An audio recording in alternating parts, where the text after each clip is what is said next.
বিসমিল্লাহির রহমানির রহিম।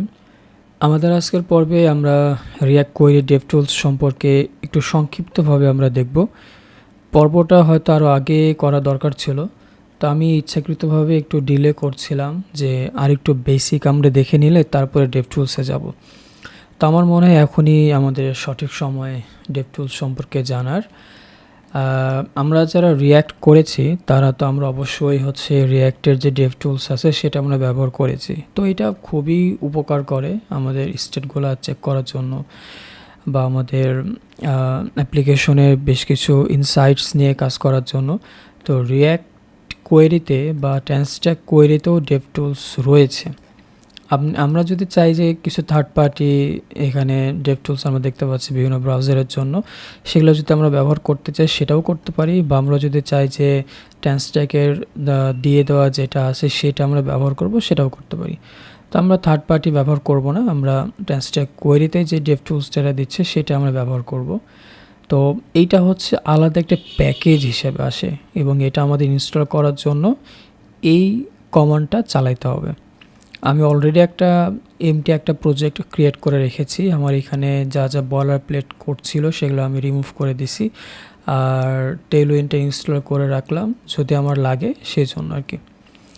আচ্ছা, এখন আমাকে যেটা করতে হবে, আমাকে ডেভটুলস ইনস্টল করার জন্য যে কমান্ডটা আমরা ওখানে দেখলাম সেটা আমাদেরকে ইনস্টল করতে হবে প্যাকেজটা।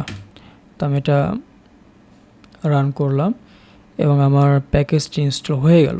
এবার আমাকে যেটা করতে হবে সেটা যেখানে আমি আমার কোয়েরি ক্লায়েন্ট প্রোভাইডার দিয়ে দিছি তার ভেতরে গিয়ে আমাকে এই ডেভটুলসটা এখানে আমাকে দিয়ে দিতে হবে, এই কম্পোনেন্টটা দিতে হবে। তো এইটা যখন আমি দিব, এটা দেওয়ার পরে ডেভটুলসের কিছু কনফিগারেশনস আছে, সেগুলো আমরা এখানে দেখলে বুঝতে পারবো যে আমাদের আসলে কী কী কনফিগারেশনস দিয়ে আমরা একে কাস্টমাইজ করতে পারি। তো আমরা আগে এটাকে রান করি, দেখি যে ডেভটুলসটা দেখতে কেমন। এর চেহারা দেখলে আমরা কিছু আরও ভালো আইডিয়া পাবো।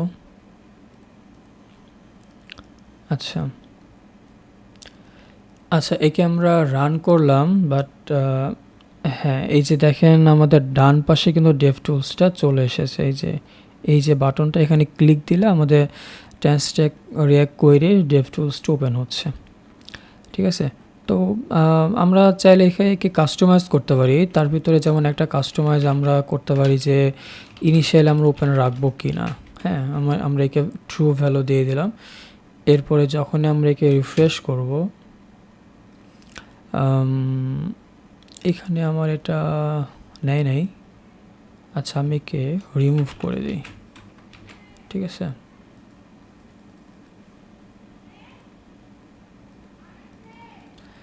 আচ্ছা, ওটা ক্লোজ করে দিয়েছিলাম, ওটা ক্লোজ হয়ে রয়ে গেছিলো। আমি একে আবার শো করে রাখি, হার্ড রিফ্রেশ মারি। হ্যাঁ, হার্ড রিফ্রেশ মারার পরে আমি চেঞ্জগুলো দেখতে পাচ্ছি। দেখেন আমার এটা এখন ওপেন হয়ে রয়ে গেছে আর কি। ঠিক আছে, আর আমরা একটু পরেই বিস্তারিত ভিতরে আসবো যে এখানে কী নিয়ে কাজ করা যাইতে পারে। তো তার জন্য আমরা যেটা করব, আমরা একটা এক্সাম্পল দিয়ে এটা দেখব। এক্সাম্পল দিয়ে যেটা আমরা দেখব সেটা মনে করেন যে এখানকার যে জেসন প্লেস হোল্ডারগুলো আছে, আমরা এখানকার একটা এপিআইতে হিট করব এবং সেই ডেটাটা আমরা দেখব যে ডেভটুলসে দেখতে কেমন লাগে। ঠিক আছে, আমরা এটা এখানে কম্পোনেন্ট বানাই নিই।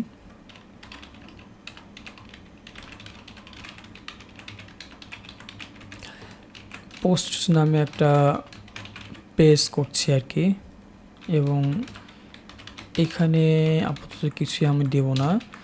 আমরা এখানে প্রথমে একটা ফাংশন লিখব, যে ফাংশন আমরা ডেটাটা ফেচ করব। ঠিক আছে, ফাংশনের নাম আমি দিলাম গেট পোস্ট। এটা একটা অ্যাসিনক্রোনাস ফাংশন হবে। তারপরে আমার ইউআরএলটা আমি নিচ্ছি, ইউআরএল যেটা আমি কপি করলাম এখানে আমি সেটা পেস্ট করে দেব। আচ্ছা, আমার একটা কমেন্ট সহ কপি হয়ে গেছিলো, এটা আমি বাদ দিলাম। ওকে, এবার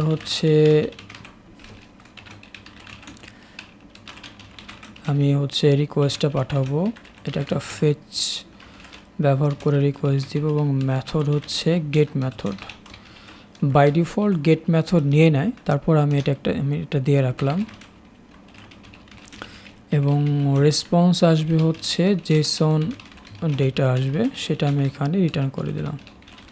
আমার এখানে একটা টাইপ অফ মিস্টেক হয়ে গেছে।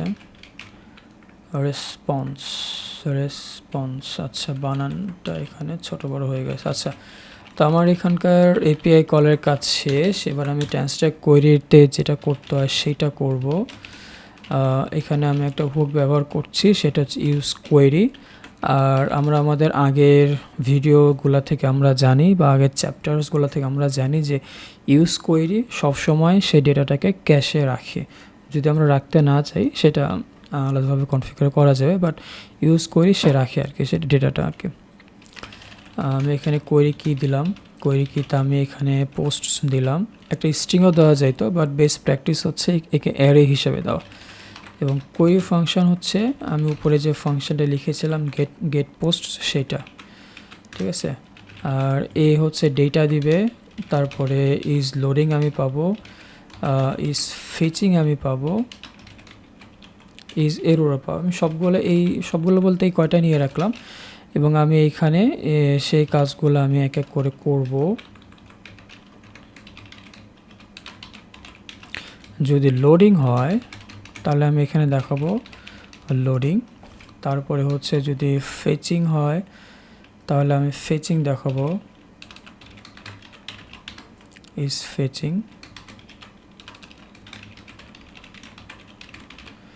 Background fetching. আর যদি এরর হয় তাহলে আমি এখানে এররটা দেখাবো।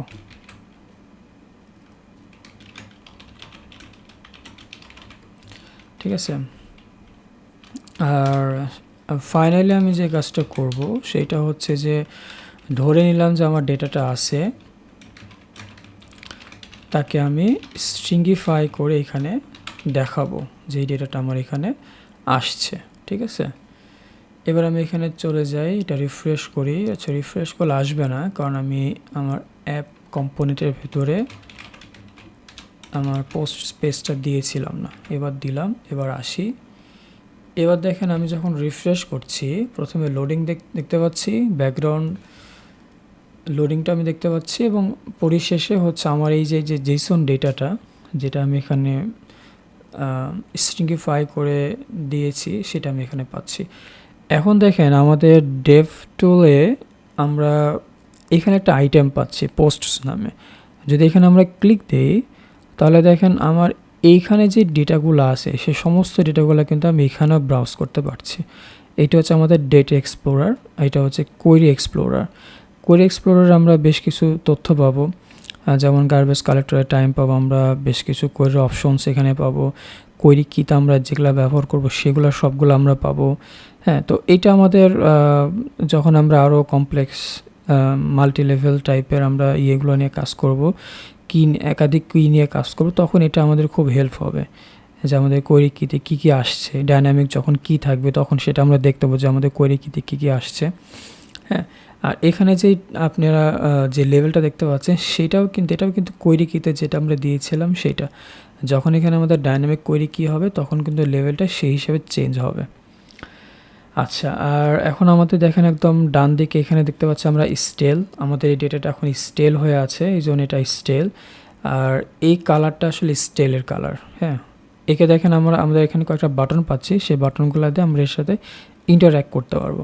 যেমন আমি যদি একে রিফ্রেশে দেই, দেখুন রিফ্রেশে দেওয়ার সাথে সাথে কিন্তু আমার এখানে ব্যাকগ্রাউন্ড লোডিং কিন্তু একটা টেক্সট চলে আসছে, কারণ আমি ইজ ফেচিংয়ে দিয়েছিলাম ওই টেক্সটটা, সেটা এখানে আসছে।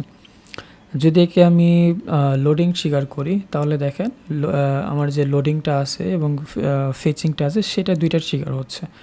আমি রিস্টোর করে দিই। আর যদি এখানে আমি এরর ট্রিগার করি তাহলে দেখেন এখানে আমার এরর দিচ্ছে। তো এইটা হচ্ছে আমাদের এই বাটনগুলো কাজে দিবে। আমরা বিভিন্ন স্টেট এখান থেকে ম্যানুয়ালি আমরা ট্রিগার করতে পারবো, ট্রিগার করে আমরা এই কাজগুলো করতে পারবো। ঠিক আছে, তো এইটা এখন দেখেন আমরা এখানে কিছু কনফিগারেশনস আমরা চেঞ্জ করি। ঠিক আছে, কনফিগারেশনে ধরেন আমরা একে দিলাম হচ্ছে আমাদের এটা আমরা একে ধরেন 30 সেকেন্ড পর্যন্ত স্টেল টাইমে রাখবো, মানে ফ্রেশ রাখবো আর কি। দেখেন যখন আমি এখানে আসলাম, এটা কিন্তু আমার এখনও ফ্রেশ হয়ে রয়ে গেছে। কারণ আমি যেই 30 সেকেন্ড সময় দিয়েছিলাম সেটা কিন্তু এখন এক্সিড করে নাই, সেজন্য কিন্তু এখনও ফ্রেশ। আমি কি একটু কমাই দিই, হ্যাঁ, তাহলে এটা আমরা ভালোভাবে বুঝতে পারবো। ফাইন, দেখেন এটা 1 সেকেন্ডের জন্য ফ্রেশ থাকছে, তারপরে সে কিন্তু স্টেল হয়ে যাচ্ছে। তো এইটা হচ্ছে আমাদের একটা স্ট্যাটাস, আমরা এখানে বুঝতে পারছি যে আমাদের ডেটার স্ট্যাটাসটা কি, এটা কি স্টেল হয়ে গেছে না ফ্রেশ আছে। এবং আমাদের যখন এখানে আরও অনেকগুলো আসবে, আমরা এখানে সার্চ করতে পারবো, ফিল্টার করতে পারবো, আমরা এখানে কিছু স্ট্যাটিস্টিক্স দেখতে পাবো যে কতগুলো ফ্রেশ আছে, কতগুলো স্টেল হয়ে আছে। হ্যাঁ, আমরা এখানে আমাদের হচ্ছে যে নেটওয়ার্ক নিয়ে কিছু মেবি আমাদের কাজ আমরা পরে দেখার চেষ্টা করব, যে অফলাইনে থাকলে সেগুলো আমরা কীভাবে হ্যান্ডেল করব। তো সেগুলো আমরা এখান থেকে সিমুলেট করতে পারবো আর কি, ঠিক আছে। তো এই ছিল মোটামুটি ডেভটুলস সম্পর্কে খুবই সংক্ষিপ্ত পরিচিতি। সামনে আমরা কাজের ভেতরে ইনশাল্লাহ আমরা আরও ধাপে ধাপে শেখার চেষ্টা করব। তো আজকের ভিডিওটা এই পর্যন্তই, পরবর্তী ভিডিও পর্যন্ত সবাই ভালো থাকবেন। আল্লাহ হাফেজ।